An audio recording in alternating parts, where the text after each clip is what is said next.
Greetings, Temple Beth Shalom. Rabbi Boxt here with Parashat Shavua, Torah portion of the week. We are still in the book of Numbers, Bamidbar. This week we are in Parashat Naso, Numbers chapter 4, verse 21 through 789. And we're continuing as we started in last week's Torah portion with the priestly service. We are talking about the laws of holiness, specifically dealing with persons excluded from the camp because they are ritually impure, with priests removing certain or receiving offerings from a confessed robber, procedures to be followed when a wife is accused by her husband of having committed adultery.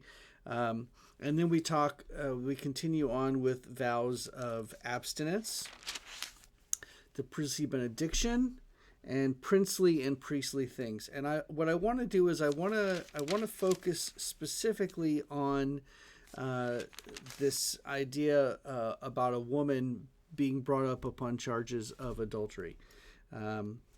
This is arguably one of the most discussed and argued, certainly the most controversial readings in the entire Torah because of what it requires of a woman, but not of a man, and it's very problematic.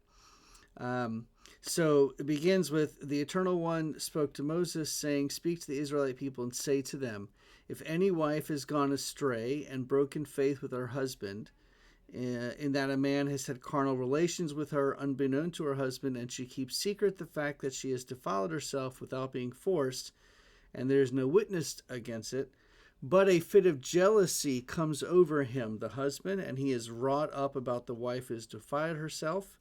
The husband shall bring his wife to the priest. He shall bring an offering. The priest shall bring her forward. He takes sacral water, which is water in an earthen vessel, with some earth off the floor that he puts into the water, and he makes the wife drink it. If the priest says, if no man has lain with you, if you have not gone astray in defilement, while married to your husband, be immune to harm from this water of bitterness that induces the spell.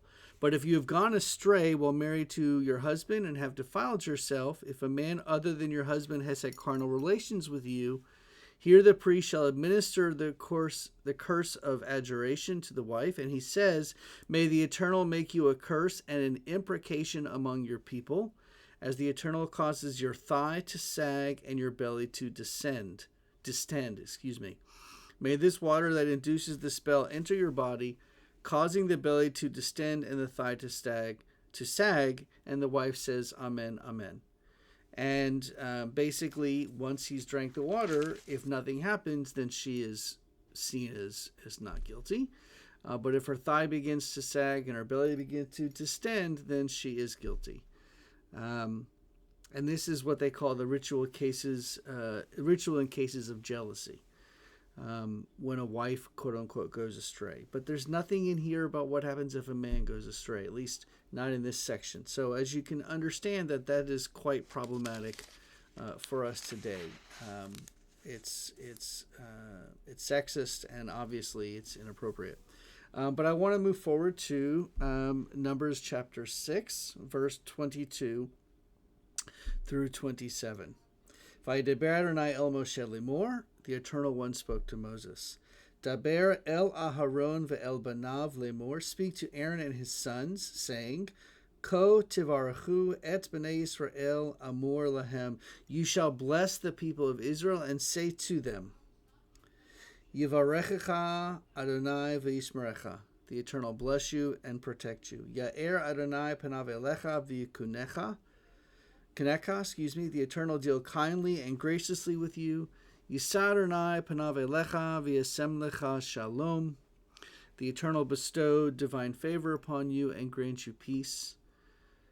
V'samu et shmi al bnei Yisrael ve'ani avarchem, thus they shall link my name with the people of Israel, and I will bless them.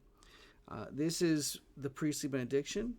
This is one of the most important prayers that is said at weddings, at anniversaries, at confirmation, when a person is being blessed for reading from the Torah the first time, and so on and so forth. This is a very important blessing. And it was offered by the priests to everyone else. So there is more to this particular Torah portion. Actually, it goes to chapter 7, verse 89. But what I want to do is I want to close this portion by reading to you the final line, verse 89 of chapter 7.